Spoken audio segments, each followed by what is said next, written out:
Welcome to the second episode of Jagaddhatri পুজো পরিক্রমা। তো আজকে দ্বিতীয় এপিসোড কলকাতার আরও তিনটে জগদ্ধাত্রী পুজো নিয়ে আমি চলে এসেছি। তো চলো দেখতে থাকো। তো প্রথমে আমরা চলে গেছিলাম নববিকাশ সংঘ। এখানে ঢুকতেই প্যান্ডেলটা কি সুন্দর করেছে দেখো, বেশ পুরনো একটা লুক। আর মাকে দেখো, পুরো সোনায় সাজানো মনে হচ্ছে, একটা অসাধারণ রূপ নিয়ে মাকে লাগছে। আর এখানে ঢাকিরা ঢাক বাজাচ্ছিল, মনটা উড়ুড়ু হয়ে গেছিল। তারপরে আমরা চলে যাই পরবর্তী প্রদীপ সঙ্গে। এখানে লাইটিং দেখে তো আমি বেশ মুগ্ধ হয়ে গেছিলাম, এত সুন্দর লাইটিং দিয়েছিল। আর এই ফুলটা জাস্ট অসাধারণ লাগছিল, পুরো মনে হচ্ছিল আমি চন্দননগরে ফিরে গেছি।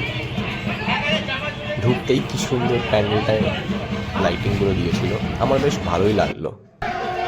ওরা পুরনো একটা শিবের আবলে মণ্ডপটা করেছিল। আর মাকে দেখো, এই ব্লু কালারটা কি সুন্দর লাগছে না? আর এই ঝাড়বাতিটা অসাধারণ লাগছিল।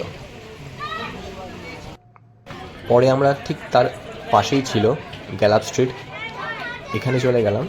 গ্যালাপ স্ট্রিটের যে পুজোটা, এরাও শিব নিয়ে একটা মন্দির করেছিল, মানে প্যান্ডেলটা ভেতরটা মনে হচ্ছিল আমরা আকাশে পৌঁছে গেছি, এত সুন্দর লাগছিল, দারুণ লাগছিল ভেতরটা। আর যখন মাকে দেখলাম, কি সেই অসাধারণ রূপ, আমি মনোমুগ্ধ হয়ে গেলাম দেখে। Follow for more, tata.